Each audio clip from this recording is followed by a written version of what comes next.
Welcome to Mahamedha academy.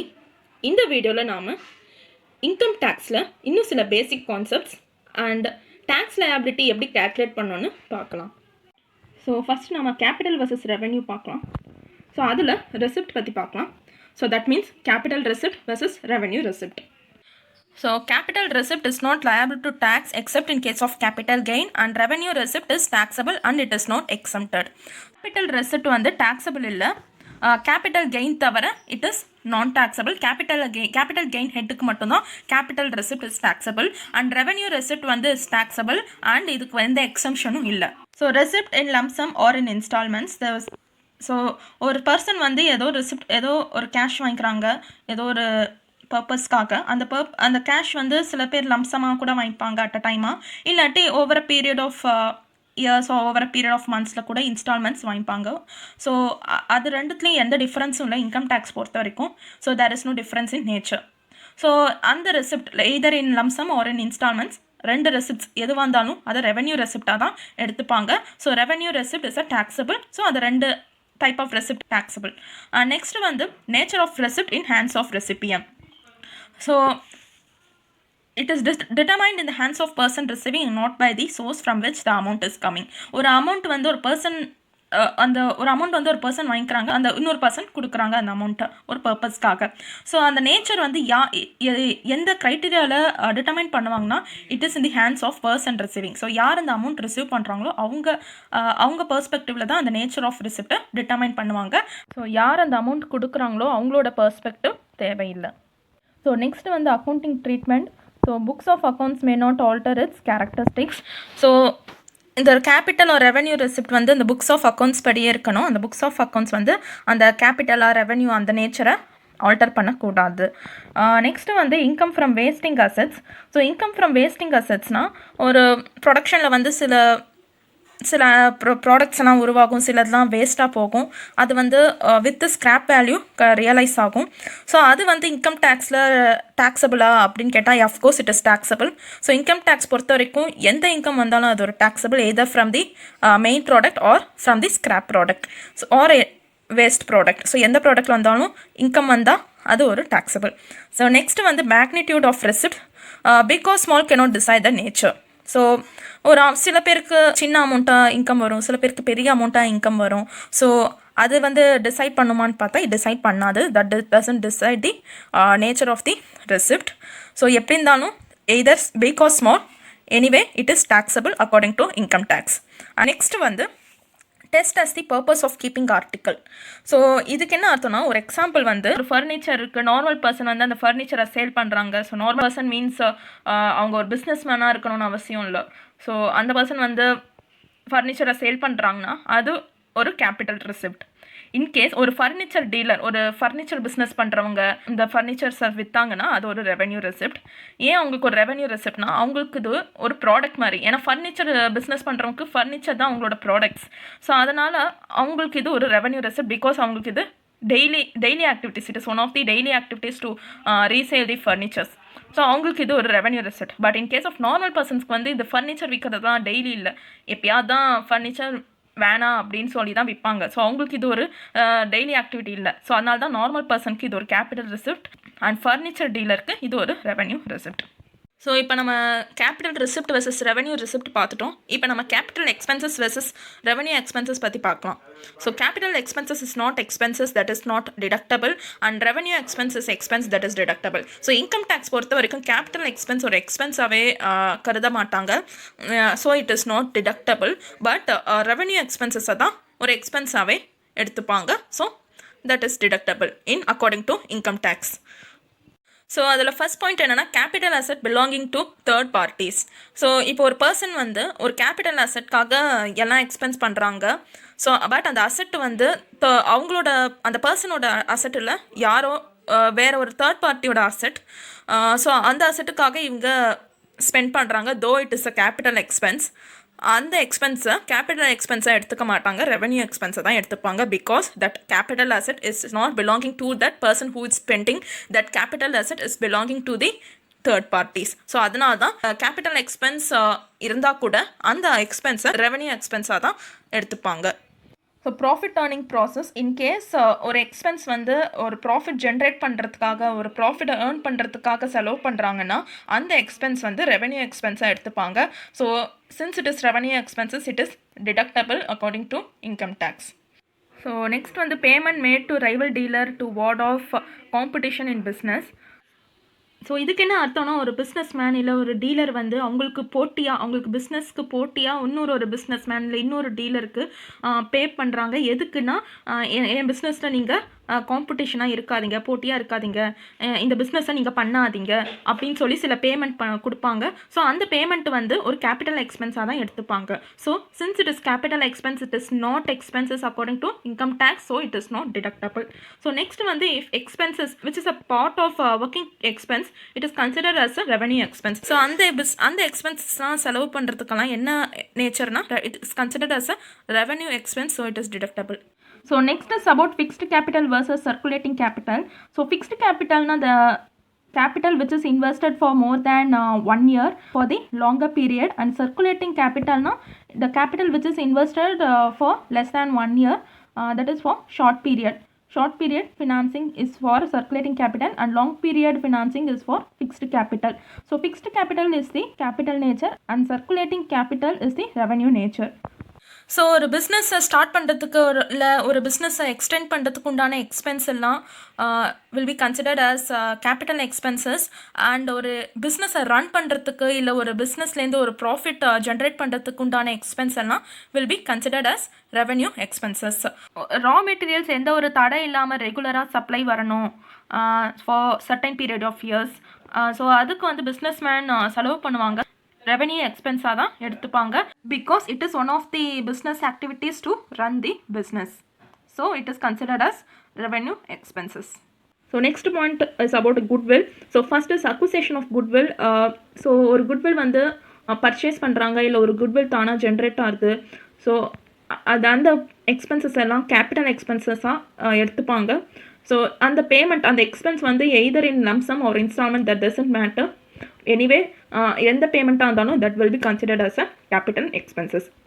So next வந்து right to use the goodwill. So இந்த goodwill பொறுத்த வரைக்கும் இது வந்து ஓன் குட்வில்ல வேற ஒருத்தவங்களோட குட்வில், அதாவது தேர்ட் பார்ட்டியோட குட்வில். ஸோ அந்த குட்வில் வந்து யூஸ் பண்ணுறதுக்கு உண்டான பெர்மிஷன் வாங்கிப்பாங்க. ஸோ அதுக்குண்டான எக்ஸ்பென்ஸ் இருக்கும். ஸோ அந்த எக்ஸ்பென்ஸ் எல்லாம் ரெவென்யூ எக்ஸ்பென்ஸாக எடுத்துப்பாங்க. Right to use the goodwill means ஒரு குட்வில்லை யூஸ் பண்ணுறதுக்கு உண்டான பெர்மிஷன். ஸோ அது பேர் தான் right to use the goodwill. So that will be considered as revenue expenses. So next வந்து expenses for the purpose of creating, curing or completing the title which will be considered as capital expenses, and expenses for protecting the title which will be considered as revenue expenses. So இந்த இடத்துல டைட்டில்னா தலைப்புன்னு அர்த்தம் இல்லை. So இதுக்கு என்ன டைட்டிலுக்கு என்ன அர்த்தம்னா இந்த இடத்துல it is mean by the ownership of the asset or any goodwill or any patent right or copyright. So அது பேர் தான் இந்த இடத்துல டைட்டில்னு அர்த்தம். ஸோ இந்த டைட்டிலை கிரியேட் பண்ணுறதுக்கோ இல்லை இந்த டைட்டிலை கம்ப்ளீட் பண்ணுறதுக்கு உண்டான எக்ஸ்பென்ஸ் எல்லாம் கேபிட்டல் எக்ஸ்பென்ஸாக எடுத்துப்பாங்க. அண்ட் இந்த டைட்டில் வந்து ஒரு தேர்ட் பார்ட்டிக்கிட்டேருந்து ப்ரொடெக்ட் பண்ணுறதுக்காக பண்ணுற எக்ஸ்பென்ஸ் எல்லாம் ரெவென்யூ எக்ஸ்பென்ஸாக எடுத்துப்பாங்க. ஸோ இப்போ நாம் capital expense, revenue expense, capital receipt, revenue receipt எப்படிலாம் டிட்டர்மைன் பண்ணோம் அப்படின்னு நம்ம பார்த்தோம். இப்போ நம்ம டேக்ஸ் லேப் ரேட் பற்றி பார்க்கலாம். இது யாருக்கெல்லாம் அப்ளிகபிள்னு பார்த்தா individual, HUF, AOP which means association of persons, and BOI which means body of individuals. So இவங்களுக்கு தான் இந்த டேக்ஸ் லேப் ரேட் அப்ளிகபிள் ஆகும். இப்போ நம்ம ஓல்டு ரெஜிம் பற்றி பார்க்கலாம். ஃபர்ஸ்ட் வந்து in case of super senior citizen means the person who is 80 years or who is 80 years above. So அவங்கள தான் நாம் சூப்பர் சீனியர் சிட்டிசன்னு சொல்வோம். ஃபஸ்ட்டு வந்து the total income which is less than 5 lakhs. So அதுக்குண்டான tax rate is nil, அதாவது அதுக்கு எந்த டேக்ஸும் இல்லை, it is not taxable. So next வந்து 5 lakhs 1 rupees to 10 lakhs total income இருந்தால் ஸோ அதுக்குண்டான டேக்ஸ் ரேட் பார்க்கலாம். Total income minus 5 lakhs into 20% is the tax rate for the total income 5 lakh 1 rupees to 10 lakhs rupees in case of super senior citizen. So next வந்து in case the total income is 10 lakhs above அப்படியா இருந்தால் tax rate எப்படின்னு பார்க்கலாம். So அதுக்குண்டான tax rate total income minus 10 lakhs into 30%. அந்த ஆன்சரோட 1 lakhன்னு add பண்ணால் we will get the tax liability for the total income 10 lakhs above. So இப்போ நம்ம super senior citizen பற்றி பார்த்தாச்சு. நெக்ஸ்ட்டு வந்து சீனியர் சிட்டிசன் பற்றி பார்க்கலாம்.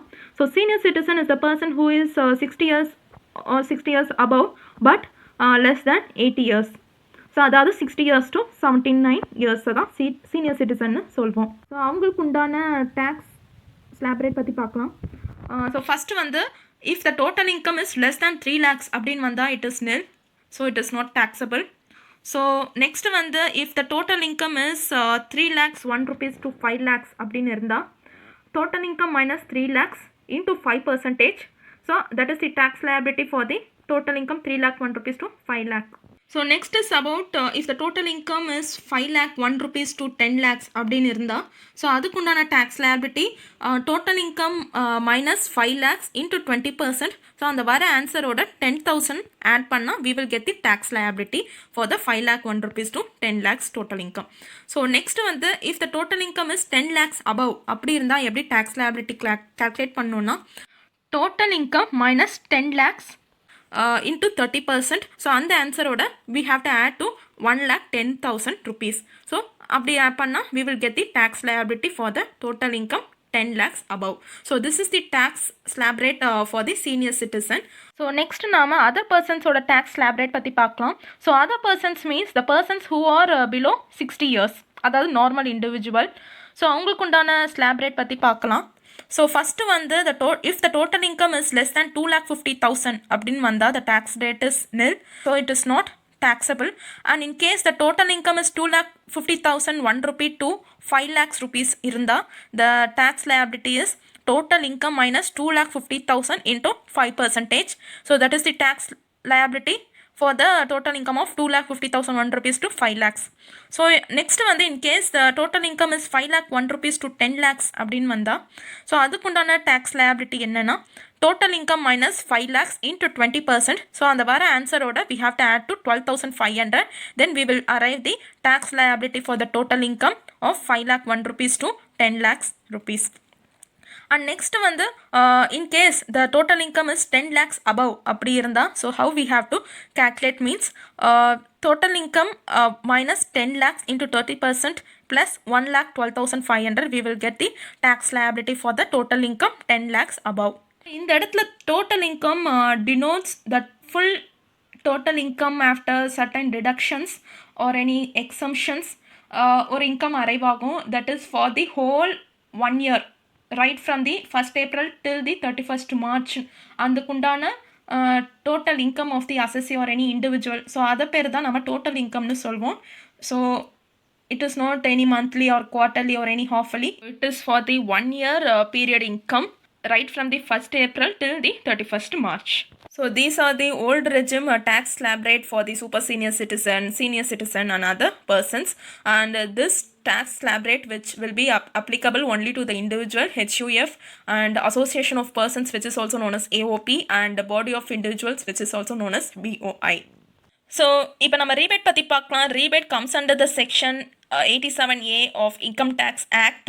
ஸோ ரீபேட்னா ஒரு சர்டைன் லெவல் ஆஃப் பீப்புளுக்கு ஒரு கன்செஷன் மாதிரி கொடுப்பாங்க. அதாவது இவ்வளோ ஃபுல் டேக்ஸ் லைபிலிட்டி கட்டணும்னு அவசியம் இல்லை, கொஞ்சம் லெஸ் பண்ணிட்டு கூட டேக்ஸ் கட்டலாம் அப்படின்னு ஒரு கன்செஷன் மாதிரி கொடுப்பாங்க. ஸோ அதுக்கு பேர் தான் ரீபேட். ஸோ இது யாருக்கு அப்ளிகபிள்னா it will be applicable only to the resident individual and not to the non resident individual. It is only applicable to the resident individual.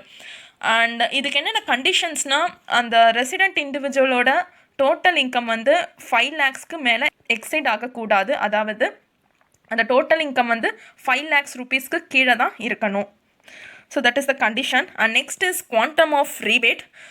So that is 100% of tax liability computed or 12,500, whichever is lower will be the quantum of rebate. In case the tax liability வந்து 12,500 கீழே இருந்தால் அந்த full tax லைபிலிட்டியுமே rebate பண்ணிக்கலாம். In case the tax liability வந்து 12,500 மேலே இருந்தால் இந்த 12,500 மட்டும்தான் ரீபேட் பண்ணிக்க முடியும், மீதி அமௌண்ட்டை டேக்ஸை கட்டணும். இப்போ நம்ம ரீபேட் பற்றி பார்த்தாச்சு. நெக்ஸ்ட்டு வந்து நம்ம சர்சார்ஜ் பற்றி பார்க்கலாம். Surcharge also comes under the same section 87A of income tax act.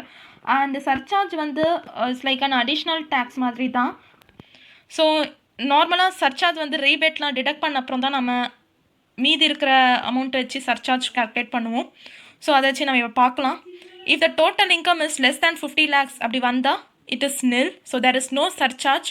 And in case if the total income is more than 50 lakhs but less than 1 crore அப்படி வந்தால் the surcharge rate is 10% of tax after the rebate. So அந்த ரீபேட்லாம் detect பண்ண அப்புறம் ஒரு amount வரும்ல, so அதோட 10% தான் surcharge calculate பண்ணுவோம். And next is if the total income is more than 1 crore but less than 2 crores அப்படி வந்தால் the surcharge rate is 15% of tax after rebate. And if the total income is more than 2 crores but less than 5 crores அப்படி வந்தால் the surcharge rate is 25% of the tax after rebate. If the total income exceeds more than 5 crores, the surcharge rate is 37% of the tax after rebate. So surcharge பற்றி பார்த்தாச்சு. Next வந்து health and education chess. So இது எதுக்குன்னா government வந்து இந்த ஹெல்த்துக்காகவும் இந்த எஜுகேஷனுக்காகவும் சில அமௌண்ட்டை செலவு பண்ணுறதுக்காக தான் இந்த health and education cess charge பண்ணிக்கிறாங்க. ஸோ இதெல்லாம் ரீபேட் சர்சார்ஜ் கேல்குலேட் பண்ண அப்புறம் தான் இந்த பேலன்ஸ் அமௌண்ட் வச்சு தான் ஹெல்த் அண்ட் எஜுகேஷன் செஸ்ஸை கேல்குலேட் பண்ணுவாங்க. ஸோ இது யாருக்கு அப்ளிகபிள்னா எல்லாருக்கும் applicable, right from the individual till to the company. And இதோட செஸ்ஸோட ரேட் என்னென்னா 4% of the tax liability, that is after calculating the surcharge. The amount ஒரு அமௌண்ட் வரும்ல சர்சார்ஜ் கேல்குலேட் பண்ண அப்புறம், ஸோ அந்த அமௌண்ட்டோட 4% தான் இந்த ஹெல்த் அண்ட் எஜுகேஷன் செஸ்ஸை கேல்குலேட் பண்ணுவோம். ஸோ இப்போ நம்ம எக்ஸாம்பிள் சம்ஸ் பற்றி பார்க்கலாம். ஃபஸ்ட்டு சம் என்னென்னா the assessee is an resident individual and his total income is 5,12,000. So find the tax liability. So இதில் வந்து எந்த ஏஜும் மென்ஷன் பண்ணல. So we can assume it as the assessee is below 60 years. So tax liability, so 5,12,000. So 5,12,000 is above 5 lakhs. So அதனால் அந்த tax slab rate பற்றி பார்க்கலாம். So அதுக்குண்டான tax slab rate is 12,500 plus 20% into total income minus 5 lakhs. So இந்த இடத்துல total income இடத்துல 5,12,000 போட்டுரும். So 5,12,000 minus 5 lakh into 20% plus 12,500, we will get 14,900 as the tax liability for the assessee. So இதுக்கு வந்து rebate உண்டா அப்படின்னு பார்த்தா இதுக்கு ரீபேட் இல்லை. ஏன் ரீபேட் இல்லைன்னா, ஸோ ரீபேட் யாருக்கு எலிஜிபிள்? Resident individual. பட் இதுலேயும் கொஷின்லேயும் ரெசிடென்ட் இண்டிவிஜுவல் தான் அசஸின்னு போட்டிருக்கு. And what is the income criteria? Income criteria should not exceed 5 lakhs, but his total income is 5,12,000, so which exceeds above 5 lakhs, so there is no rebate. So next வந்து surcharge உண்டா இந்த tax liability ன்னு பார்த்தா இல்லை. ஏன் இல்லைன்னா the surcharge will applicable only above the 50 lakhs, but in the income வந்து is below the 50 lakhs, so there is no surcharge. And next வந்து health and education cess. So health and education cess is 4%. So 4% into 14,900, we will get 596. So this is the health and education cess, 596, and the 14,900 plus 596 will get 15,496, which is the ultimate total tax liability of that resident individual given in the question. இப்போ இன்னொரு case பார்க்கலாம். So இதுலேயும் assessee is the resident individual and his total income is 4,90,000. and இப்போ வந்து நம்ம tax liability கண்டுபிடிக்கணும். Since they didn't mention any age, so we can assume it as the assessee is below 60 years.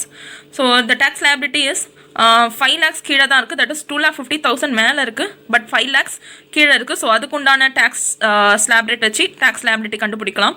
So 4,90,000 minus 2,50,000 into 5%, we will get 12,000. So that is the tax liability. So do we have a rebate under this case? இதுக்கு rebate உண்டு. So ஏன் rebate உண்டுனா, the first criteria is the assessee should be resident individual. Yes, he is a resident individual and his income should not exceed 5 lakhs. Yes, the income is 4,90,000, which is below 5 lakhs rupees. So இதுக்கு rebate உண்டு. So rebate ஓட என்ன quantum of rebate என்ன, the 100% tax liability 12,500, whichever is lower. So the tax liability is 12,000 and the quantum of rebate is 12,500. So இதில் ரெண்டு எது லோயர்னு பார்த்தா 12,000 தான் லோயர். ஸோ அதனால் நான் அது என்சர்க்கிள் பண்ணியிருக்கேன். அண்ட் இந்த 12,000 ஓட மைனஸ் பண்ணோம். So 12,000 tax liability minus 12,000 rebate, we will get nil amount, which is the ultimate tax liability. So எந்த டேக்ஸும் கட்ட வேணாம். அண்ட் இதை டோட்டல் இன்கம் வந்து 50 lakhsக்கு கீழே தான் இருக்குது. So there is no surcharge. And இதுக்கு health and education cess calculate பண்ண வேணாம், ஏன்னா டேக்ஸ் லைபிலிட்டியே நில்னு வந்துருச்சு. ஸோ எதுவுமே டேக்ஸ் இல்லை. ஸோ எதுக்கு ஹெல்த் அண்ட் எஜுகேஷன் செஸ் கண்டுபிடிக்கணும்னு அவசியமே இல்லை. Next case 3. ஸோ கேஸ் 3 என்ன சொல்லியிருக்காங்கன்னா, த assessee is resident HUF and he is not an individual, it is an HUF resident, and his total income is 2,65,000. So இதுக்கு tax liability பார்க்கலாம். So which is above 2,50,000 but below 5 lakhs rupees the income. So that is 2,65,000. So அதுக்கும் நான் tax liability வச்சு பண்ணலாம். So 2,65,000 minus 2,50,000 into 5% we will get 750 rupees as the tax liability. இதுக்கு rebate உண்டா அப்படின்னு பார்த்தா இதுக்கு ரீபேட் இல்லை. ஏன் ரீபேட் இல்லைனா the rebate first criteria என்ன, the assessee should be resident individual. ஆனால் இவங்க resident individual இல்லை, he is the resident HUF. So அதனால there is no rebate in this case, and surcharge illa because the income is below 15 lakhs, that is 2,65,000. So adanal there is no surcharge, and health and education cess is 4%.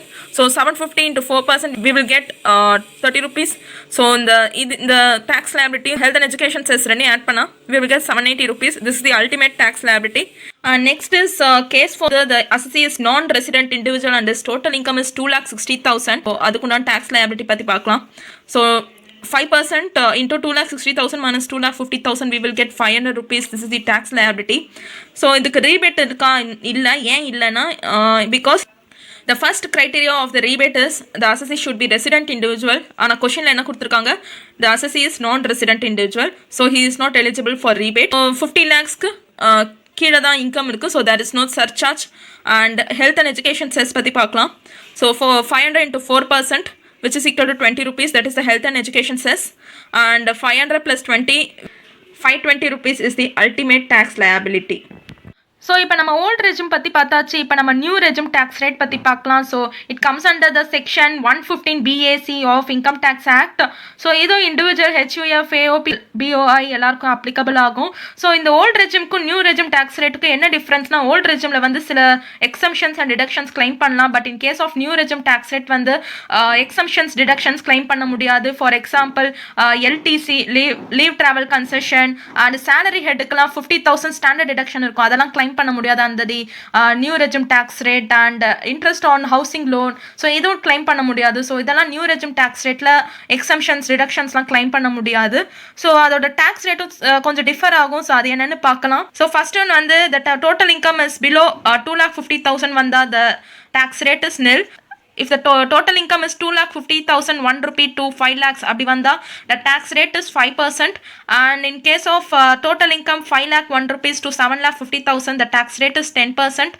And in case of the total income is 7,50,000 1 rupee to 10 lakh, the tax rate is 15%. And in case of 10 lakh 1 rupee to 12,50,000 total income, the tax rate is 20%. And in case of 12,50,000 1 rupee to 15 lakhs total income, the tax rate is 25%. And if the total income is above 15 lakhs, the tax rate is 30%. So these are the tax slab rate under new regime.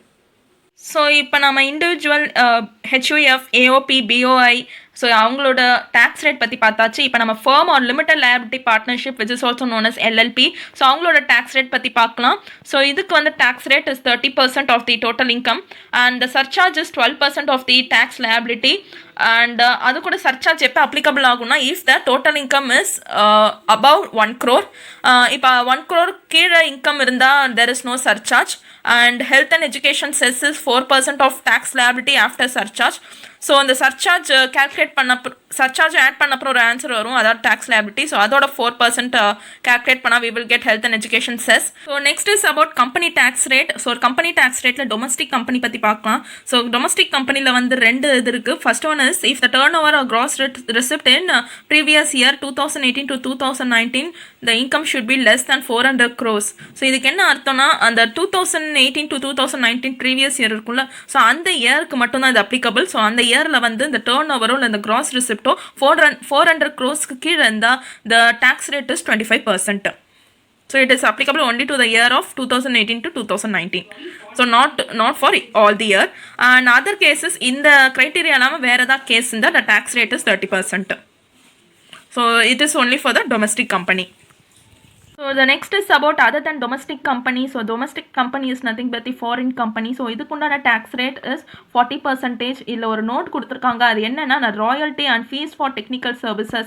So short form is FTS. So received from Indian government between 1st April 1961 to 31st March 1976. It is in the case of royalty only. And 1st March 1964 to 31st March 1976. இதுக்கு in case of FTS, that is fees for technical services. So இந்த பர்பஸ்க்காக income company வாங்கினாங்கன்னா that is from the Indian government. So அதுக்கு வந்து the tax rate is 50%. So இது இல்லாமல் வேறு ஏதாவது இன்கம் வந்தால் that is 40%. So this it is applicable only to the foreign company, not for the domestic company. So next வந்து surcharge பற்றி பார்க்கலாம். For the company, so surcharge, so domestic foreign அப்படின்னு ரெண்டாக பிரிச்சிருக்காங்க. So if the total income is less than 1 crore, the domestic company பொறுத்த வரைக்கும் the surcharge is nil, and foreign company க்கும் the surcharge is nil. If the total income is between 1 crore to 10 crore, அதாவது more than 1 crore but less than 10 crore அப்படின்னு வந்தால் the domestic company பொறுத்த வரைக்கும் the surcharge rate is 7%, and in case of foreign company the surcharge rate is 2%. And if the total income is above 10 crore, so அதுக்குண்டான surcharge rate வந்து domestic கம்பெனிக்கு பார்த்தா 12%, and in case of foreign company the surcharge rate is 5%. So surcharge எல்லாம் calculate பண்ணியாச்சு. So next is we have to go for health and education cess. The health and education cess is same like all other cases, that is 4% of tax liability after surcharge. So surcharge எல்லாம் calculate பண்ண அப்புறம் we will get an answer. So அதை வச்சு நம்ம 4% calculate பண்ணால் we will get health and education cess, and this is the tax rate and surcharge and health education cess of the company. இந்த வீடியோவில் நாம் capital receipt versus revenue receipt எப்படி determine பண்ணணும்னு பார்த்தோம். அண்ட் நெக்ஸ்ட் வந்து capital expense versus revenue expense, and individual or HUF, BOI, AOP உங்களோட tax rate under both old regime versus new regime. So அதை பற்றி பார்த்தோம். அண்ட் ஃபர்ம் ஆர் எல்எல்பி அவங்க tax rate பற்றி பார்த்தோம். And company both domestic and foreign company, so அதோட tax rate பற்றி பார்த்தோம். Surcharge, rebate, health and education chess, so இதெல்லாம் பற்றி பார்த்தோம். ஸோ உங்களுக்கு இந்த வீடியோ யூஸ்ஃபுல்லாக இருந்தால் லைக் பண்ணுங்கள், உங்கள் ஃப்ரெண்ட்ஸுக்கு ஷேர் பண்ணுங்கள். உங்களுக்கு எதாவது டவுட்ஸ் இருந்தால் கமெண்ட் செக்ஷனில் போஸ்ட் பண்ணுங்கள். உங்களுக்கு எதாவது சஜஷன்ஸ் இருந்தால் கூட கமெண்ட் செக்ஷனில் போஸ்ட் பண்ணலாம். It's always welcome. அண்ட் இன்னும் ஃபர்தர் வீடியோஸ் வரதுக்கு மகாமேதா அகாடமிக்கு மறக்காமல் சப்ஸ்கிரைப் பண்ணுங்கள். தேங்க்யூ.